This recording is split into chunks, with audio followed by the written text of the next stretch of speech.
Anak-anak, hari ini kita akan belajar tentang pengurangan. Minggu lalu kita belajar tentang penjumlahan bilangan bulat.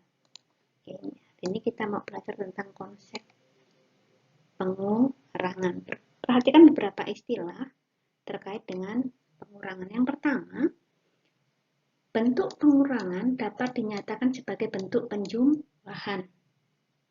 Ya, dapat dinyatakan dalam bentuk penjumlahan. Ini nanti akan mempermudah kalian untuk melakukan pengurangan bilangan bulat supaya nanti hasilnya tidak salah. Kata kunci yang kedua, ya, dinyatakan dalam bentuk penjumlahan dengan lawan bilangan pengurang. Lawan bilangan pengurang. Oke. Perhatikan bentuk penulisannya. A dan B itu bilangan bulat, maka berlaku A dikurang B. Pengurangan dapat dinyatakan dalam bentuk penjumlahan.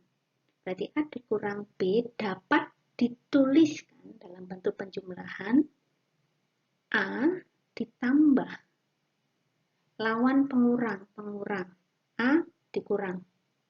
Berarti pengurangnya adalah B. Lawan dari B, karena punya di sini adalah positif, adalah negatif B. A dikurang B itu sama nilainya dengan A ditambah negatif B. Ya, dinyatakan sebagai bentuk penjumlahan dengan lawan bilangan pengurangnya. Lawannya. Pengurangnya B, berarti lawan dari B itu adalah negatif B. Perhatikan contohnya untuk mempermudah. 4 dikurang 3, nyatakan dalam bentuk penjumlahan. Berarti di sini 4 ditambah negatif 3. Oke, berarti 4 ditambah negatif 3. Contoh 2. 5 dikurang 8. Nyatakan dalam bentuk penjumlahan. Berarti 5 ditambah negatif 8. Karena lawan dari pengurangnya, lawan 8 negatif 8. Bisa dituliskan 5 ditambah negatif 8. Contoh yang ke-3. Negatif 3 dikurang 4. Berbeda ya, angkanya negatif 3. Berarti tetap pertama negatif 3. Ditambah lawan dari pengurang, berarti lawan 4. Negatif 4. Negatif 3 dikurang negatif 4 itu sama dengan negatif 3 ditambah negatif 4. Punya utang 3, bertambah lagi utangnya 4. Ya, dituliskannya negatif 3 ditambah negatif 4. Kalau gini kan enak kalian menghitung, karena kemarin konsep penjumlahan hampir semua bisa memahami. Contoh ke-4.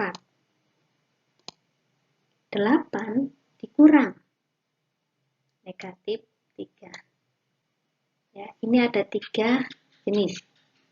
Kalian benar-benar perhatikan perbedaannya. 8 dikurang negatif 3. Nyatakan dalam bentuk penjumlahan. Berarti 8 ditambah lawan negatif 3. Good. 3. Berarti 8 dikurang negatif 3 itu sama dengan 8 ditambah 3. Sebagai penjumlahan lawan bilangan pengurang. Pengurangnya kan ini pengurang ya.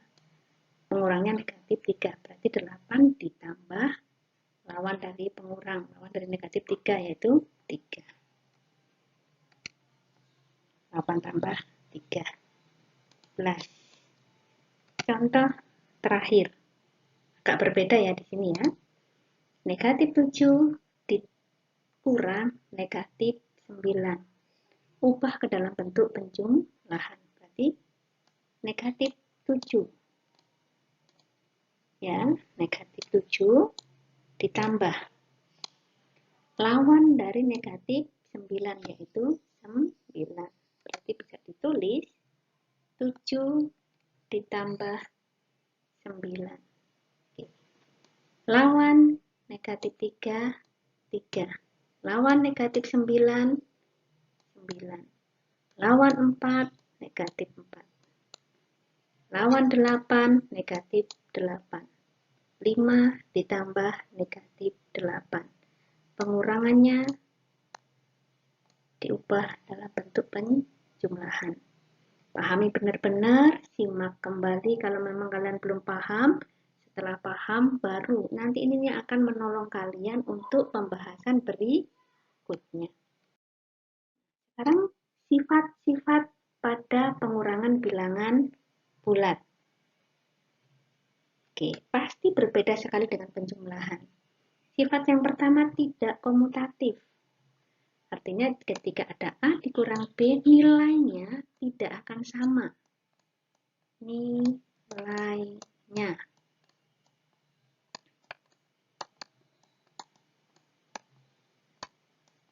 Perhatikan, yang tidak sama adalah nilainya.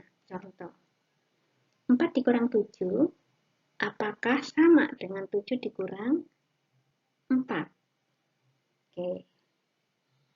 Nilainya. 4 dikurang 7, berapa? Oke, negatif 3. 7 dikurang 4, oke, 3. Apakah negatif 3 sama dengan 3? Tidak. Makanya tidak bersifat komutatif.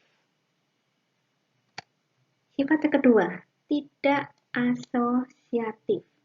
Artinya ada bilangan bulat A dikurang dalam kurung B dikurang C tidak akan sama dengan A dikurang B dikurang C. Ingat, dalam operasi penjumlahan atau pengurangan, ketika ada dalam kurung, berarti yang dalam kurung harus diselesaikan lebih dulu.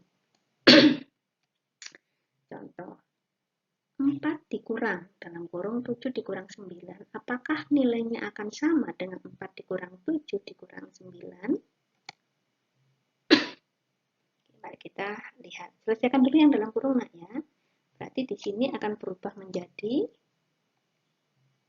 4 dikurang 7 kurang 9 negatif 2. Kemudian 4 dikurang 7 negatif 3 dikurang 9. Selesaikan dulu yang dalam kurung.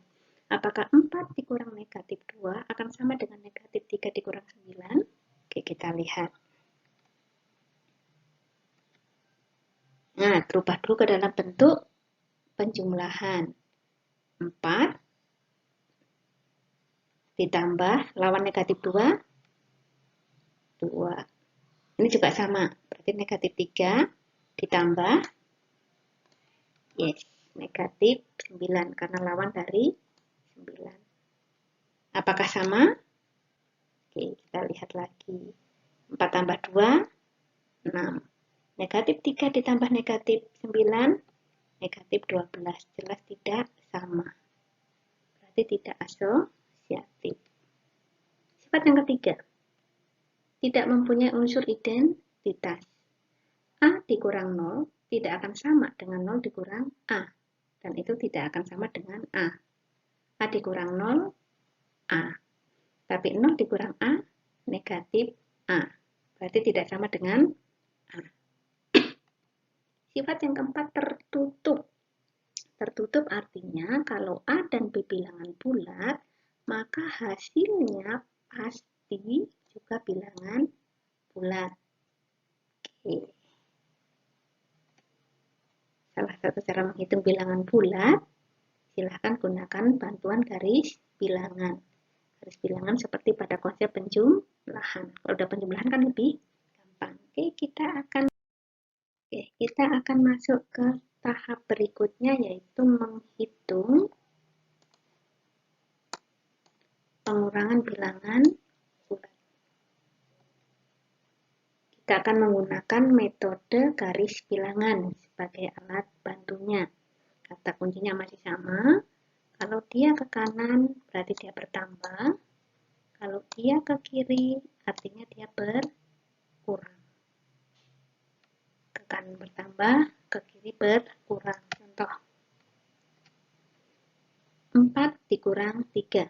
Kita ubah dulu bentuknya menjadi bentuk penjumlahan. Berarti 4 ditambah lawan dari 3, negatif 3. Oke. Kita gunakan garis bilangan. Bertambah 4, nggak apa-apa pakai sampai 6. Kemudian di sini negatif 3. Oke. Langkah pertama, 4. Kita mulai dari titik 0, kita hitung 4 satuan ke kanan, bertambah 4. Berarti 1, 2, 3, 4.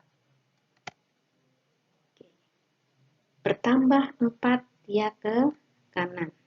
Bertambah 4. Kemudian dikurang 3. Bertambah negatif 3. Nambahnya positif atau negatif? Negatif, berarti dia berkurang. Berarti ngitungnya dari mana? Dari 4 yang pertama tadi, bilangan yang akan dikurangkan. Ya, berarti ngitungnya dari sini titik 4-nya. Berarti dia 1, 2, 3. Karena dia berkurang 3. Oke, berkurang 3. Ya, 4 ditambah negatif 3. Berarti ke kiri. 4 dikurang 3. Hasilnya berapa? Good. Inilah hasilnya. Dari 0 ke 1 berapa satuan? 1. Positif atau negatif? Positif. Inilah hasil akhirnya. Sehingga 4 dikurang 3 itu akan sama dengan 4 ditambah negatif 3, nilainya 1. Good job. Kita lihat contoh kedua. 5 dikurang 8. Ya, silahkan boleh kalian tuliskan dalam bentuk penjumlahan. Berarti di sini 5 ditambah negatif 8. Oke, kita buat garis bilangannya. Berarti di sini bisa 5. Di sini juga kalian boleh sampai negatif 8. Silahkan, begitu ya. Langkah pertama bertambah berapa ini? 5. Berarti dari titik mana? 0. Berarti 1, 2, 3, 4, 5. Oke. Bertambah 5. Berarti dia ke kanan. Setelah bertambah 5, ingat di sini. Bertambah negatif 8. Berarti kita ngitung 8. Dari mana? Dari titik 5. Kita hitung. 1, 2, 3, 4, 5, 6, 7, 8. Berhenti di sini. Yang ngitung 8-nya adalah dari titik di mana tadi dia bertambah 5. 1, 2, 3, 4, 5, 6, 7, 8. Berarti dari sini, di mana rentang hasilnya, oke, berarti 0 ke negatif 3. Nah, 8 tadi berkurang, berarti di sini adalah negatif 3. Dan itulah hasilnya. Berarti 5 dikurang 8, atau 5 ditambah negatif 8, oke, hasilnya negatif 3. Mudah-mudahan semakin. Oke, silakan kalian boleh berlatih. Ya, ada beberapa soal, silakan kalian dicoba. 8 dikurang 3, kalau sudah tahu hasilnya, silakan. Nah, usahakan dulu rubah dalam bentuk penjumlahan. Sama dengan sini, 3 kurang 7 dulu berapa di sini. Oke, silakan dicoba. Kalau kalian nggak pernah mencoba, kalian nggak tahu di mana kalian belum paham. Nanti kalau ada yang belum paham, silahkan WA Bu Herni. Oke, silahkan dicoba. Jangan pernah takut salah dan jangan pernah malu bertanya. Silahkan WA chat pribadi Bu Herni kalau kalian belum paham. Oke, selamat mencoba. Tuhan memberkati kalian.